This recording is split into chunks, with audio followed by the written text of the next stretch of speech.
Okay, but anyways, let's talk recruiting and do our jobs here for a sec. Michael Fasusi. This is Texas versus OU with A&M kind of hanging in third right now. There are some folks in Dallas who think if he had to decide today, had to pick one school, that school would be OU. But those folks also made it very clear. A big part of that is because he just visited OU. And also, his whole family was there. He's visited Texas a lot over the last couple of years. He's only ever been there, though, with his father or just himself. So it's going to be his mom's first time seeing campus and his siblings' first time seeing campus, which will be big. They fell in love with OU. They really trust that beating ball would develop him, get him to the league, and then, with the soul mission and all that other stuff that he'd be taken care of off the field as well and developed into a man. I expect Texas to have a great OV weekend this weekend as well. He's the number one O-line target across the whole O-line board and is, one of the top targets across the whole board regardless of position. That being said, Kyle Flood in Texas, they almost never miss on these guys. I'd be pretty surprised if they miss. And, while OU might have a ton of momentum right now, Texas has been the leader for the majority of this recruitment for a reason, right? So even if he isn't going, or even if Texas isn't the leader going into this weekend, I really like the chances of them changing that because, again, they've been the leader for this long for a good reason, right? And all those reasons still exist and never went anywhere. Kyle Flood is still in Austin. They're still in the SEC. It's still a team coached by Steve Sarkisian. You can still make a lot of money living in a great city like Austin. So I'm not really worried about the Vasusi recruitment, even though it could possibly trend OU if it was to end today. So he is important this weekend. That's not as big of a slam dunk as it used to be. Kaleb Lockett, I spoke with someone close to him yesterday.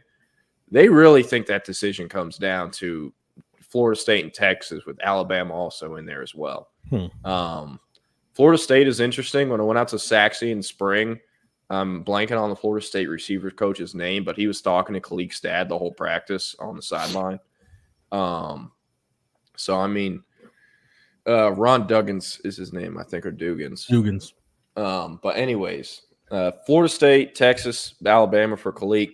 Alabama kind of came out of nowhere. They got Keelan Russell, the GOAT, to commit. Whenever that happened, they had Keelan and DeBoer call Kaliq at the same time, and they convinced him to schedule an OV. Alabama had never really been in it before that, and now it seems like they're kind of in the thick of it. They really crushed his OV, knocked it out of the park. So interested to see that. Jamie French, this one has a long way to go. He's one of those SFE kids, and as people in the SFE program kind of running his recruitment, helping him out. So that being said, there will be a lot of roller coasters here. Probably, that's kind of how it works sometimes with those kids. Would you like to expand on SFE real quick, just for people that might not know the acronym, might not know? It's South Florida Express. It's a 7-on-7 program in Florida, and I guess it's based out of South Florida. They get kids from all over. Been around a long time. Yeah, and it is probably the top program in the state of Florida. Them and Raw Miami, at least when it comes to having legit dudes on the roster. But anyways, with French, Miami, Tennessee, Texas, Alabama, I think is starting a little bit to creep in there potentially. I'm not sure how much though. Florida State is also kind of in there, whatever. Ohio State is still on the periphery, but there's a long way to go in Jamie French's recruitment, and he's not committing for over 2 months. He's not committing till August 30th, which is in honor of his mother's birthday. So there's not a ton of ground to cover for French and his recruitment. Just a good OV weekend will be crucial. It'll be the last OV before he makes a decision, since you can't take official visits during the end of July when that period opens. But yeah, definitely important. Madden Fara. I don't know if you knew this, but Ron Dugans played for Bobby Bowden at Florida State. Dude, shut up. But Madden Fara, really flaming the GOAT at the start of the show. The GOAT's name is Nick Saban, not Bobby Bowden. So I don't know what we're talking about. I was talking about Michael Jordan, but I digress. That ain't we won't get into it. But Madden Fara, really, really strong hit-sticking linebacker from the West Coast. Texas is really going to have to, I think, pull a rabbit out of their ass to win this one, to be completely honest with you. There isn't a single person that doesn't think this kid is going to Notre Dame. I love that honesty. Notre Dame has all the momentum in this one. And again, there is not a single person that has talked to anyone close to the recruitment or has covered the recruitment that doesn't think he's going to end up in Notre Dame. So that's a big thing. DJ Sanders, that's always been kind of anticipated to be a A&M versus Texas battle. He's a Belleville kid, 979 kid, so a lot of folks thought A&M had a great shot. I think they still do. Kind of interesting. In the last week, Hank and I have been talking to some folks up in Michigan. He officially visited there this past weekend. Michigan fully thinks that they're in second place and that Texas is in first place with A&M in third. Now, obviously, he had never been up to Michigan for a visit until then. So Hank and I are like, okay, how much could they even possibly know about that recruitment? But, I mean, still, it is noteworthy. And I've said it multiple times on the show. I'll say it again. He is not the highest ranked D lineman that Texas is in on, but in my opinion, he is the best, at least at this current stage. So CB, y'all are killing me, man. but DJ Sanders, info is really hard to get on him. They purposely keep everything in house. They don't want anything really reported or to be known kind of where he's leaning. But obviously, folks in Michigan think Texas. I still think this is going to be UT or A&M. I'd be pretty surprised to see him leave the state, just based off the factors I do know about. But he's going to be important this weekend. Nick Townsen, I've hit on Nick Townsen. There's nothing really new in that one. Bama's the leader. Texas in second place right now. A&M in third. A&M in fourth. USC in third. Texas. They have a great OV weekend this weekend. Folks in Houston think that Texas will end up with Nick Townsen when he commits. Jordan, can you hear me right now?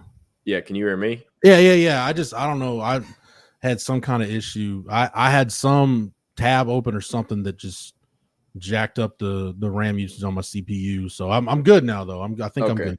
Okay. But Nick Townsen, folks in Houston think if Texas knocks it out of the park this weekend, then they should be able to get him. I like those chances too. But, we got to cross the bridge when we get there, and Texas will have to have a good OV weekend this weekend. You got tight end snaps to sell him too. Yeah, because he is actually good enough to come in and play as a freshman, I think, and not just redshirt, actually play. Devin Williams, who's an Auburn corner commit from Buford, Georgia, in the top 247. This kid had an unofficial book to see Texas in like March or something like that. Ended up canceling it because he took an unofficial to Auburn like 3 days before, and they got him to commit before leaving the visit. He had always planned to commit in like August, or at least told the media that, and then Auburn got him to shut it down on that visit. So, yeah, and then was that Auburn this past weekend for a minute? Hank and I were kind of skeptical that he would make it into Texas this weekend.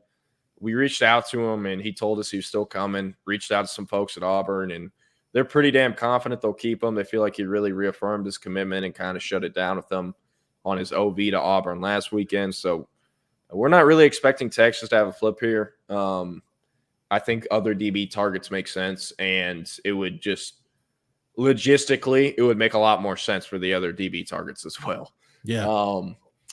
Kade Phillips, he's getting recruited to be a safety at Texas. He is a corner for right now. Every other school wants my corner. This is a LSU versus Texas battle. Someone I spoke with in Houston was leaning towards Texas last week. Now that he's come out of the LSU OV, they're leaning towards LSU. Decent chunk of that, though, is just, that was the most recent visit. This is going to be a July decision, and I am interested to see how it goes.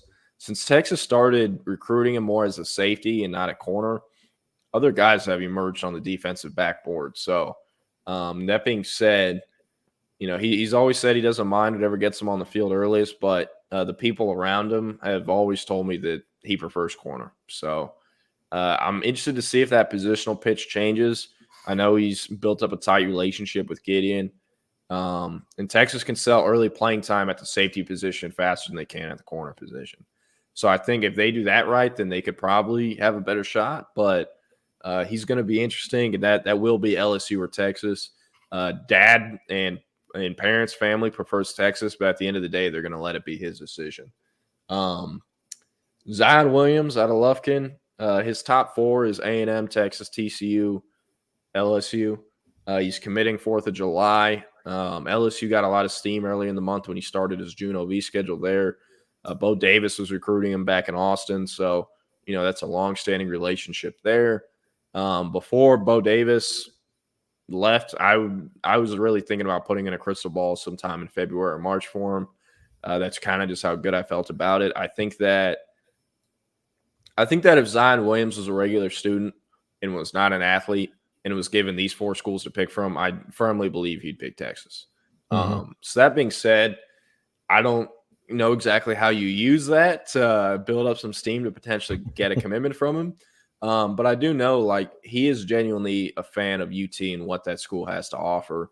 Yeah. But Bo Davis has had a longer standing relationship, more of a path of development in college since Kenny Baker's been in the league or at the lower levels of college. So will be interesting this weekend. He's, I think he isn't as elite of a prospect as DJ Sanders, but this kid is also going to be getting paid several hundred thousands of dollars as a freshman. And it's because he is that good. He is an 88 3-star. I don't like that. I think he's at least a 4 in my opinion. He's just a true space eater who has so much frame space to add weight, and he's athletic as hell for what he looks like right now. Last kid that's coming in this weekend uncommitted, Aiden Anding. I was actually exchanging messages with him while we've been on the show. Wardell Mack is going to be his host this weekend. For another Louisiana native that plays the cornerback position. And he's making the trip down with his mom, older brother, and younger brother. This has felt like a Miami versus Texas battle since the beginning of the spring. We didn't even get to talk about that Venables shit either. But this has been a Miami versus Texas battle since the beginning of the spring, really, when both those schools threw their hats in the ring. Texas, I've always felt like they're in a great spot because of Terry Joseph, his ties to Louisiana, and he's just done a really good job in this recruitment. Yeah. Arkansas has come on strong a little bit. They're in a much better place than they were earlier in the spring. I'd handicap them at 3rd place, but I'd be lying if I didn't expect this kid to end up at Texas. I've seen some predictions are starting to come in for him. We'll say I put mine in back in May when I was the only person that went out to go see him in person at Ruston, but really like this player. I've written about it a lot. I've said it about a lot on the show. He is a 3-star. I firmly believe this will be a top 247 kid.